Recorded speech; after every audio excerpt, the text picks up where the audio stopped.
وضاحت بڑی ضروری ہے، وہ میں نے آپ سے ضرور کرنی ہے۔ ایک آیت ہے قرآن پاک کی سورۃ بقرہ پہلا سپارہ آیت نمبر 120۔ اللہ تعالیٰ نے ایک حد بیان کر دی، فرمایا وَلَن تَرْضَىٰ عَنْكَ الْيَهُودُ وَلَا النَّصَارَىٰ حَتَّىٰ تَتَّبِعَ مِلَّتَهُمْ۔ فرمایا یہ یہودی اور عیسائی تم سے ہرگز راضی نہیں ہوں گے۔ یہ قرآن ہے اور سادہ ترجمہ تفسیر کی بھی ضرورت نہیں۔ یہ معاہدے کر لیں، محبت کے وعدے کر لیں، یہ تم سے راضی نہیں ہوں گے۔ کب راضی ہوں گے؟ حتی تتبع ملتہم، یہاں تک کہ تم ان کے دین کی پیروی کرنے لگ جاؤ۔ میرا جب پہلی دفعہ پاسپورٹ بنا تو میں نے سارا پڑھا، کتابیں پڑھنے کا شوق تھا شروع سے۔ اس کے ہر صفحے پہ لکھا ہے کہ سوائے اسرائیل کے، یعنی آپ پوری دنیا میں یہ سبز ہلالی پاسپورٹ لے کے جا سکتے ہیں، خبردار اسرائیل آپ یہ پاسپورٹ لے کے نہیں جا سکتے۔ یعنی اتنی نفرت کسی ملک سے کہ اس پر لکھ کے چھاپ دیا ہر صفحے پر کہ یہ پاسپورٹ سوائے اسرائیل کے ہر ملک کے لیے کارآمد ہے۔ میرا سوال ہے عرب کے ان لیڈروں سے جنہوں نے اسرائیل کے ساتھ معاہدہ کیا، مجھے بتاؤ تمہیں فلسطین کی بیٹیاں بھول گئی نا ساری کی ساری؟ تمہیں وہ ماں بھول گئی نا جو مسجد اقصیٰ کے دروازے پہ کھڑی ہو کے چیخیں مارتی تھی اور کہتی تھی کوئی علی کو خبر کرو کہ میری بچیاں قید میں ہیں؟ وہ بھول گئی؟ تمہیں وہ بہن بھول گئی نا جس پر شراب کی بوتل انڈیلتے تھے اسرائیل کے فوجی؟ وہ آپ کو ابھی بھی ویڈیو مل جائے گی، وہ انڈیلتے تھے شراب کی بوتل، اسے پکڑتے تھے، دست درازی کرتے تھے، اور وہ بیٹی کہتی تھی یا رحمت للعالم۔ بھول گیا تمہیں وہ سارا کچھ؟ تم نے 1 منٹ لگایا اور تم معاہدہ کس سے کروا رہے ہو؟ امریکہ کے صدر سے؟ اتنا ظلم کیا تم نے، اتنا قاتل کے ساتھ معاہدہ؟ کیا سمجھتے ہو فلسطین والوں کا کوئی والی وارث نہیں؟ سنو، میرے رسول کریم صلی اللہ علیہ وسلم نے فرمایا میرا کوئی مالدار امتی دنیا سے چلا جائے پیسے جائیدادیں چھوڑ کر، نبی پاک صلی اللہ علیہ وسلم نے فرمایا مسلمان ایک جسد واحد کی طرح، ایک جسم کی طرح، ایک حصہ تکلیف میں ہو تو دوسرا اس کی درد محسوس کرتا ہے۔ انسان کے وجود کے اندر سب سے قیمتی اس کا دماغ ہوتا ہے، اسی سے سوچتا ہے، اسی سے وہ عمل کرتا ہے، اسی سے منصوبہ بندی کرتا ہے، اسی سے وہ مومن ہوتا ہے، اسی سے معاذ اللہ کافر ہوتا ہے۔ اور وجود کے اندر جس کو درجے کے لحاظ سے بولنے میں بعض اوقات کم درجہ سمجھا جاتا ہے وہ پیر ہوتے ہیں۔ اور تو میری ٹھوکر کے بھی قابل نہیں، میں تجھے جوتے کی نوک پہ، پیر کی نوک پہ بھی نہیں سمجھتا۔ ہم یہ کہتے ہیں محاورتاً کہ تو پیروں کے قابل بھی نہیں، یعنی سب سے اعلیٰ درجہ دماغ کو دیا، دل کو دیا، اور سب سے ہلکا درجہ پاؤں کو دیا۔ لیکن مجھے بتلائیے گا اگر کبھی پاؤں کی سب سے چھوٹی انگلی چھنگلیا چیچی اس پہ اگر کبھی زخم لگ جائے تو جسم کا سب سے اعلیٰ حصہ دماغ ہے، دماغ نے کبھی یہ کہا ہے کہ چھوڑو یہ تو سب سے نچلا درجہ ہے، نہیں جانا ڈاکٹر کے پاس، اتنا ٹائم کہاں ہے، رہنے دو، چھوٹی سی تو انگلی ہے، خیر ہے؟ ایسا کبھی ہوا ہے؟ دماغ فوراً کہتا ہے کہ باقی کام بعد میں کریں گے، پہلے ڈاکٹر کا پتہ کرو، اس کو مرہم پٹی کراؤ، کیونکہ اسے پتہ ہے کہ اگر یہاں درد رہی تو باقی جسم میں بھی درد رہے گی۔ اور یہ بھی پتہ ہے دماغ کو کہ اگر میں نے یہاں علاج نہ کرایا انگلی کا تو کہیں پیر بھی سارا زخمی نہ ہو جائے، اور اگر پیر کا علاج نہ کرایا تو ٹانگیں اور باقی وجود تک بھی زخم نہ آ جائے۔ لہذا دماغ جلدی فیصلہ کرتا ہے، ٹیسٹ کرانے کا، چیک اپ کرانے کا، دوائی لینے کا، مرہم پٹی کا۔ اور میرے بھائی مسلمان ایک وجود کی طرح ہے، یہ تو ہو سکتا ہے کچھ مسلمان ملک غریب ہوں اور کچھ کے پاس تیل کے کنویں ہوں، کچھ کے پاس سونے کے پہاڑ ہوں، یہ تو ہو سکتا ہے کہ بعض اوقات یہ وہ سمجھ لیں کہ ہم اعلیٰ درجے کے ہیں، لیکن یہ یاد رکھیں اگر ایک جسم کی طرح ہیں، سوچتے ہیں اور ہیں، کیونکہ نبی پاک نے فرمایا ہے، اگر اس طرح سوچتے ہیں تو پھر میرا خیال ہے کہ جس طرح تیل کے کنویں والے کو اپنی درد ہوتی ہے نا، سونے کے پہاڑوں والے ملک کو جس طرح اپنی درد ہوتی ہے نا، اس طرح اسے کسی کو بھیکارت کی نظر سے دیکھنا نہیں چاہیے، چونکہ جسد واحد ہے۔ اور جسد واحد میں اگر کوئی درجہ بڑا بھی رکھتا ہو کہ جناب ہمارے پاس ایک بڑی جگہ ہے، متبرک جگہ ہے، ہم بڑے ہیں، تو آپ بڑے ہیں، لیکن بڑا دماغ ہی یہ فیصلہ کرتا ہے کہ بھائی وہ چھوٹا سا پیر کا حصہ زخمی ہے، جلدی کرو علاج کراؤ، لیکن بڑے دماغ والا کہے کہ میرا گھر تو محفوظ ہے۔ معراج کی بات کرنے کا تو اب وقت آیا ہے، اس لیے کہ معراج کا سارا واقعہ تو مسجد اقصیٰ کے گرد گھومتا ہے۔ سبحان الذی اسریٰ بعبدہ لیلا من المسجد الحرام الی المسجد الاقصیٰ۔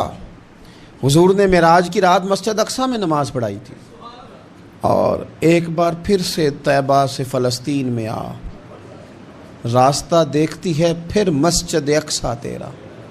ایک بار حضور گئے تھے مکے سے مسجد اقصیٰ، اور پھر حضور فرماتے ہیں جب میں واپس گیا نا تو کفار نے جو کہ مسجد اقصیٰ دیکھی ہوئی تھی تو مجھ سے پوچھنا شروع کر دیا کہ مسجد اقصیٰ کی کھڑکیاں کتنی ہیں، دروازے کتنے ہیں، پلر کتنے ہیں۔ جب انہوں نے سوال جواب کیے تو حضور فرماتے ہیں کہ رب کریم نے مسجد اقصیٰ کو اٹھا کے میرے سامنے رکھ دیا۔ میں دیکھتا جاتا تھا، بتاتا جاتا تھا، کہہ لوں بات کر لوں۔ ایک دفعہ حضور مکے سے مسجد اقصیٰ آئے اور ایک دفعہ مسجد اقصیٰ میرے نبی کی زیارت کے لیے مکے گئی، حضور کی زیارت کے لیے مکہ شریف گئی۔ او میرے نبی تو صرف کسی چیز کی طرف ایک دفعہ دیکھ لیں تو وہاں رحمت کے پھول کھلتے ہیں۔ مسجد اقصیٰ کی طرف منہ کر کے 17 مہینے میرے نبی نے نماز پڑھی ہے۔ مسلمانوں پتہ ہی کوئی نہیں، ہماری خبریں ہی اور ہیں، ہمارا درد ہی اور ہے، ہمیں پتہ ہی نہیں بم کہاں برس رہے ہیں، ہمیں یہ خبر ہی نہیں۔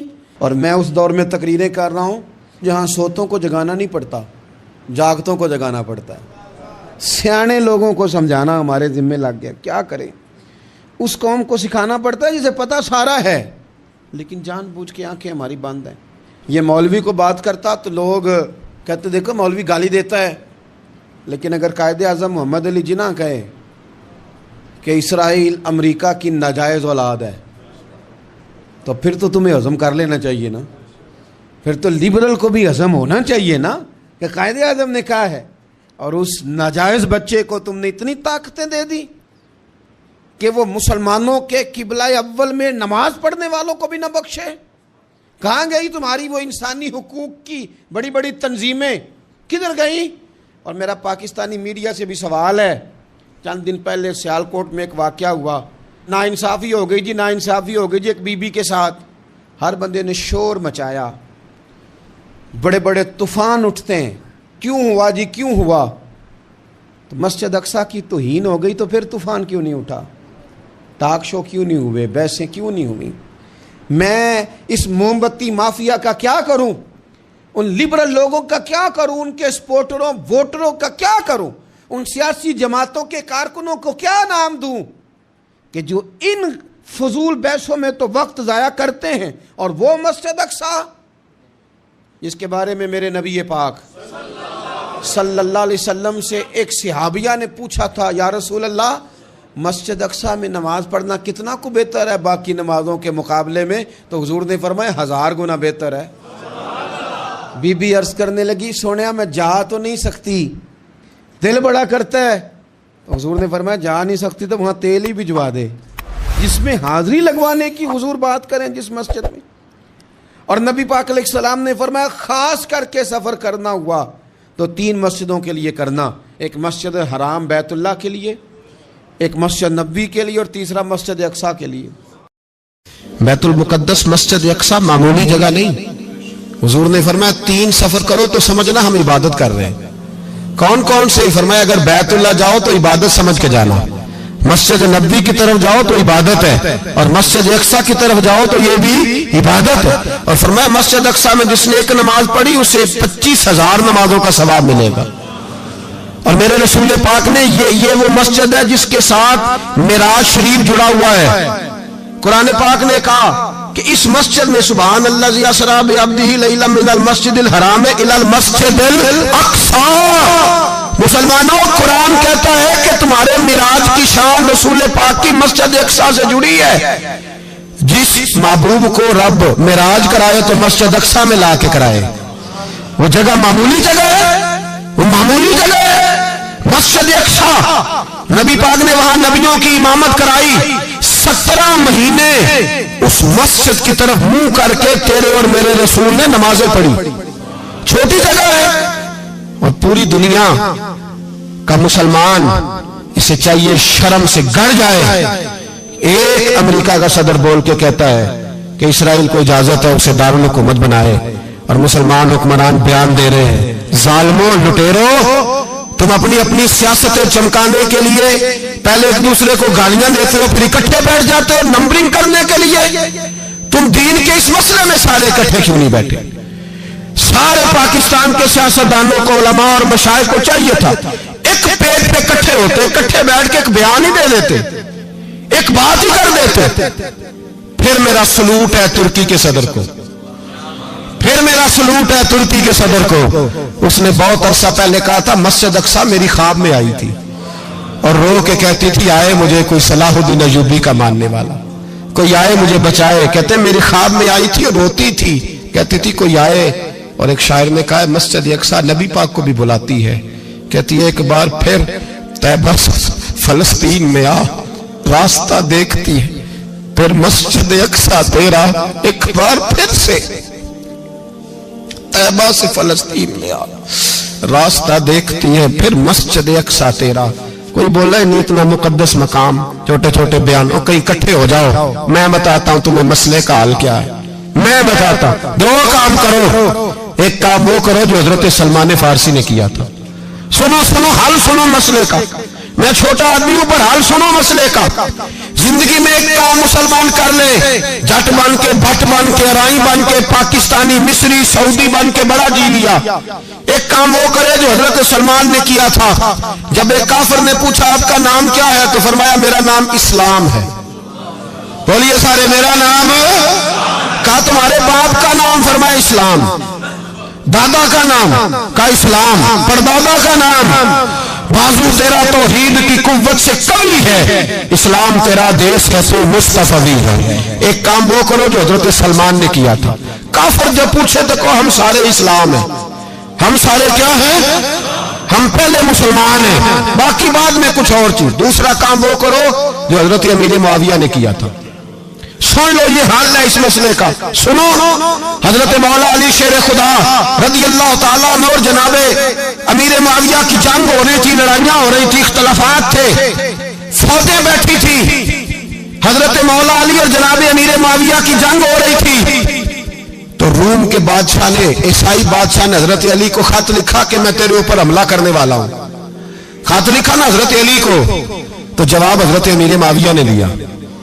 چاہیے تھا نا مولا علی جواب دیتے، حضرت امیر معاویہ بولے اور بول کے کہنے لگے اور روم کے کتے، ہم گھر میں جتنا مرضی لڑے، یہ نہ سمجھنا تو علی پہ حملہ کرے گا تو میں تماشا دیکھوں گا۔ فرمایا تو علی پہ حملہ کر تو صحیح، علی سپہ سالار ہوگا اور امیر معاویہ اس کا سپاہی ہوگا۔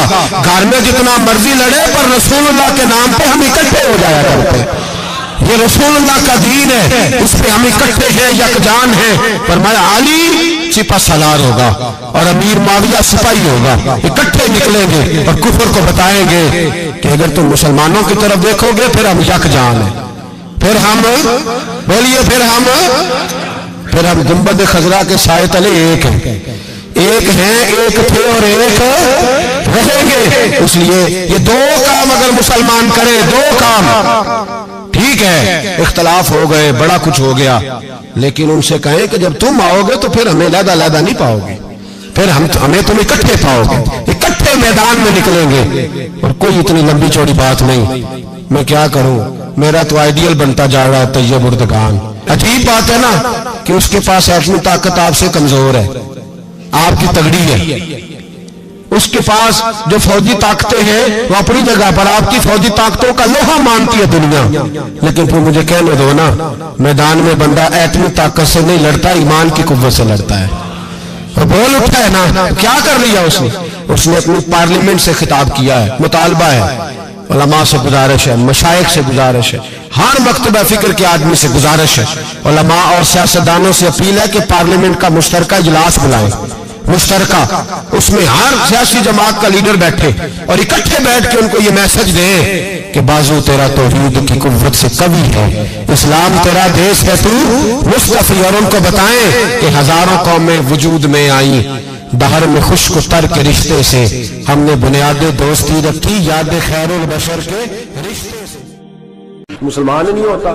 صلاح الدین ایوبی اپنے خیمے میں بیٹھے ہیں تو ایک بی بی آ گئی، اس قبیلے کا کوئی شخص مسلمان نہیں ہوتا، بی بی آئی، آگے کہنے لگی میرے 4 بیٹے جنگ میں کھو گئے، چھوٹے چھوٹے بچے جنگ میں کھو گئے، مل نہیں رہے، فوجیوں کو حکم دے مجھے میرے بچے تلاش کر کے دیں۔ صلاح الدین ایوبی نے جھٹ پٹ سر پہ امامہ باندھا، نیزہ پکڑا،